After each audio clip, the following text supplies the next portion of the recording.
Continuation de notre étude, malheur aux pasteurs parce qu'ils prennent la place de Christ, parce qu'ils usurpent la gloire de Dieu. Et dans ce passage-là, le Seigneur Jésus-Christ, le souverain, le grand souverain pasteur, nous dit la chose suivante. Et c'est vraiment cette partie-là qui a commencé à vraiment beaucoup m'ouvrir les yeux. Au verset 7 et 8, il est dit des pharisiens et des scribes, les pasteurs du temps du Seigneur Jésus-Christ, qu'ils aiment être salués sur les places publiques et être appelés rabbi par les gens. Mais vous ne vous faites pas appeler rabbi, car un seul est votre maître, et vous, vous êtes tous frères. Et n'appelez personne sur la terre père, car un seul est votre Père, le Père céleste. Ne vous faites pas appeler docteur, car un seul est votre docteur, le Christ. Le plus grand parmi vous sera votre serviteur. Le terme qui est traduit ici par docteur est katagétes, et ce terme-là signifie guide ou enseignant. Il en est de même de rabbi ou rabouni qui signifie aussi enseignant ou maître. Ces termes ont donc la même signification que celle que nous donnons au titre de pasteur aujourd'hui. En fait, rabouni, docteur ou maître étaient tout simplement les mots qui étaient utilisés pour désigner à l'époque celui que nous appelons aujourd'hui le pasteur. Maintenant, le point est le suivant. Christ nous dit, il parle en fait aux disciples qui étaient appelés, ces apôtres, ces disciples qui étaient appelés à devenir des hommes de foi, qui allaient prendre soin de son Église, qui allaient partager le message qu'il a pour les élus, qu'il a pour ceux qu'il appelle à la repentance. Et il les met en garde de ne pas devenir comme les hommes religieux de son temps. Il leur dit donc de ne pas se faire appeler par des titres, parce qu'ils sont tous frères. Alors, aujourd'hui, que faisons-nous? Aujourd'hui, que faisons-nous? Bien, aujourd'hui, dans la plupart des assemblées chrétiennes traditionnelles, on appelle les hommes qui sont élevés aux yeux des hommes, on les appelle pasteurs. On dit pasteur Jean-Marie, on dit pasteur Charles, on dit pasteur Louis.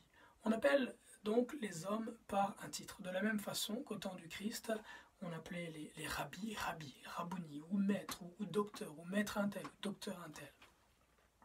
Nous faisons donc exactement et littéralement l'opposé de ce que Christ a enseigné. Mais quelle était la pratique de l'Église de la première ère? Dans le début du christianisme, ce que nous avons décrit dans le Nouveau Testament, quelle était leur pratique? Je vous invite à vraiment sonder le Nouveau Testament, sonder les épîtres et sonder les actes, en cherchant tous ces endroits où sont rapportés des discours, où sont rapportées des interactions entre frères. Il est étonnant de remarquer que les frères s'appelaient simplement par leur prénom. Les sœurs de même, par leur prénom. Paul, qui a écrit peut-être les 3/4 du Nouveau Testament, était appelé par les frères Paul. Personne ne l'appelait apôtre Paul ou pasteur Paul. Pourtant, ma perception, et je me trompe peut-être, est que cet homme, Paul, ce frère Paul, a été plus grandement utilisé que n'importe quel homme qui se dit pasteur et qui vit aujourd'hui. Mais malgré tout cela, il était simplement appelé Paul, parce qu'étant utilisé par Dieu pour l'œuvre à laquelle le Christ l'avait appelé, il demeure simplement un frère, un homme. Lorsque Paul s'adresse à Pierre, il ne l'appelle pas apôtre Pierre ou pasteur Pierre, il l'appelle Céphas ou Pierre, il l'appelle par son prénom, tout simplement. Mais nous, aujourd'hui, nous encensons les hommes par des titres. Nous désobéissons ainsi ouvertement à ce que Christ a enseigné. Quelle hypocrisie, quelle hypocrisie. Le plus comique, entre guillemets, là-dedans, ou triste, dépendamment de la perception qu'on a, c'est que certaines assemblées vont magnifier le ministère pastoral ou celui d'évangéliste, la plupart des assemblées traditionnelles, et vont appeler donc les hommes pasteur un tel, ou bishop un tel, ou évangéliste un tel, ou archibishop un tel. Elles vont se rire d'autres assemblées qui élèvent certains autres ministères, comme celui d'apôtre ou de prophète. Des assemblées qui appellent un tel apôtre David et un tel prophète Marie-Louise. Et donc ils vont regarder d'un œil un petit peu dédaigneux et dire « Mais pour qui se prennent-ils? Pour qui se prennent-ils d'appeler un homme apôtre David ou d'appeler une sœur prophète Marie-Louise. Mais toi, mon frère, pour qui te prends-tu d'appeler un tel pasteur un tel ou d'appeler l'autre évangéliste un tel? Tu commets exactement les mêmes aberrations que ceux que tu condamnes et ceux dont tu es en train de rire. Enlève donc la poutre qui est dans ton œil, tu pourras correctement retirer la paille de l'œil de ton frère. Repens-toi au nom du Seigneur Jésus-Christ. Le Seigneur est proche. Le Seigneur est proche, sa parole est claire et tu désobéis clairement à son écriture. J'ai personnellement clairement désobéi. Je me suis bouché les oreilles spirituelles pour ne pas entendre ce qui est écrit et pour me considérer comme étant juste à mes propres yeux. Mais il est temps d'ouvrir tes oreilles, que le Seigneur ouvre tes oreilles spirituelles, que le Seigneur ouvre ton cœur dans sa bonté et son amour, afin que tu puisses voir ta nudité et que tu te repentes au nom du Seigneur Jésus-Christ. Un encensement par les titres, de l'orgueil, aussi bien des pasteurs que des saints, des deux côtés, qui ont fait d'eux leurs idoles. Les saints ont fait de leurs pasteurs leurs idoles. Et c'est au point où si tu appelles le frère un tel qui est pasteur par son prénom, et qu'une sœur de l'assemblée t'entend appeler le pasteur par son prénom, plutôt que de l'appeler pasteur Jean-Louis, tu l'appelles Jean-Louis, la sœur de l'assemblée qui t'attend est offusquée, outragée de ce que tu as manqué de respect à celui qu'elle considère comme étant l'homme de Dieu. Une outrage telle qu'elle peut aller jusqu'à se mettre en colère contre toi, parce que tu as déshonoré ce qui est son idole, parce que tu as profané ce qui est l'idole de son cœur, l'homme qu'elle a remplacé par Dieu et qu'elle appelle papa. Aie pitié de nous, Seigneur Jésus. Aie pitié de nous, dans ta grâce et ta bonté éternelle. Aie pitié de nous qui sommes ton Église, Seigneur.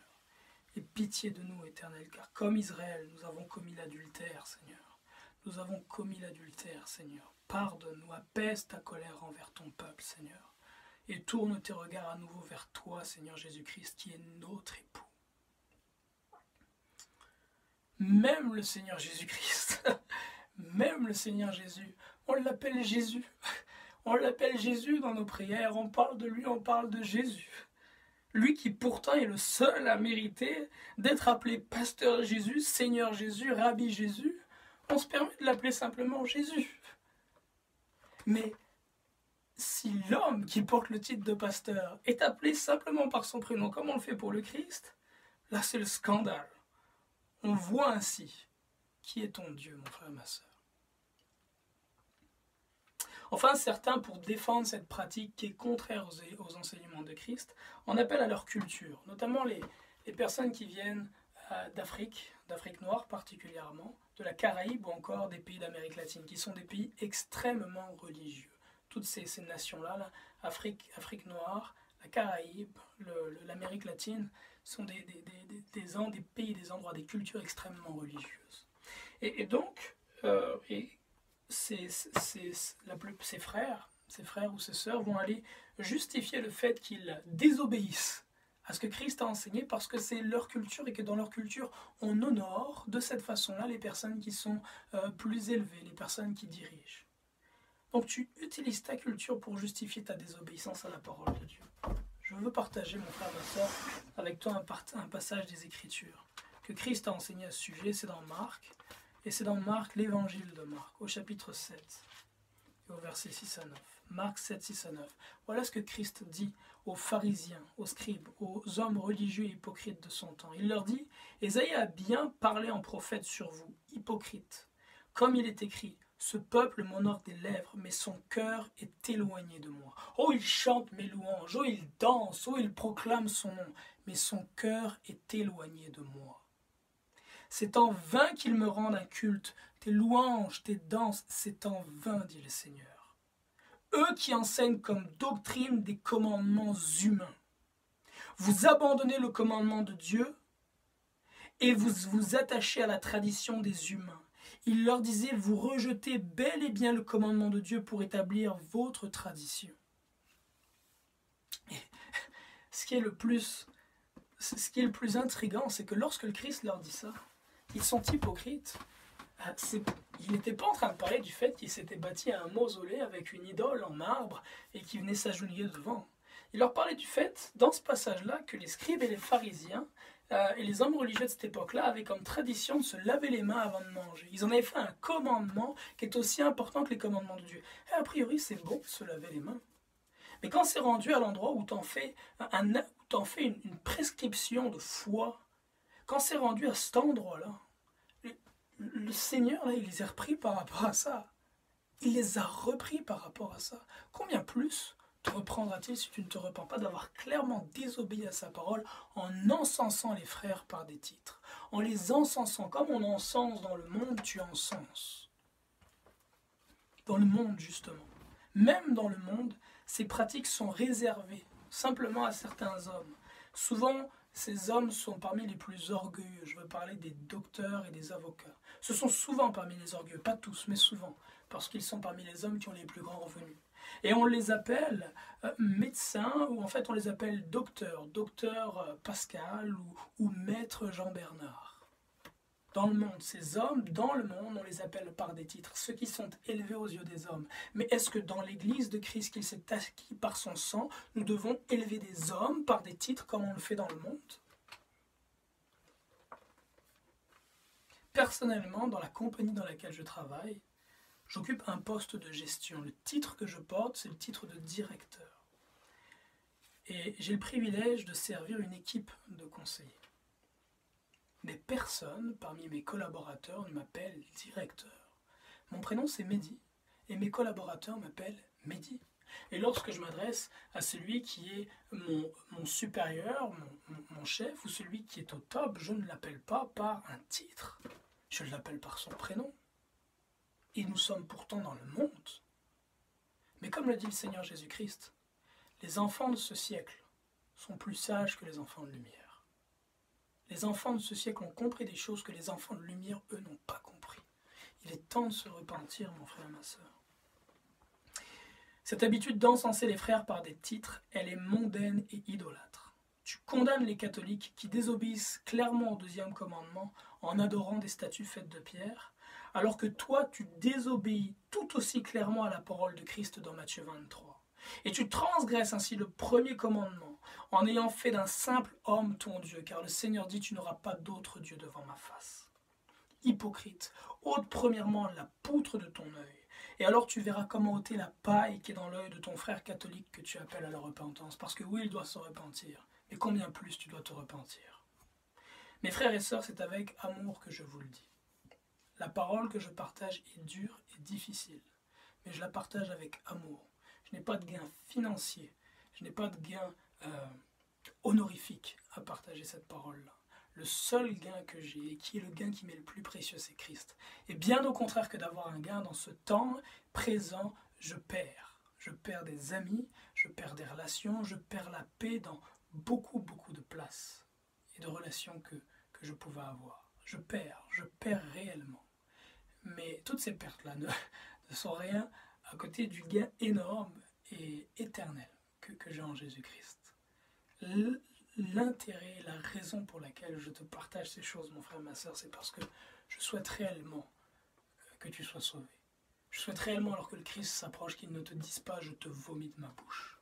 Parce que c'est ce qu'il dit à Laodicée, qui est son église pourtant, qui est composée d'hommes et de femmes qui se sont repentis, qui ont été baptisés de l'Esprit Saint, qui ont été baptisés en son nom, au nom de Jésus pour le pardon de leurs péchés. C'est à eux qu'il dit, à son église, « je te vomis de ma bouche ». Parce que dans son orgueil, elle ne s'est pas repentie. Parce que dans son orgueil, elle a dit « je l'ai la vérité ». On l'a la vérité. Dans son orgueil, plutôt que de s'humilier, de chercher la face du Seigneur, de réaliser, reconnaître qu'elle était nue. Et tu as le privilège, mon frère, ma soeur, nous avons le privilège encore, lorsqu'on peut dire encore aujourd'hui, il est temps encore de se repentir. Considérez donc vos voies et repentez-vous.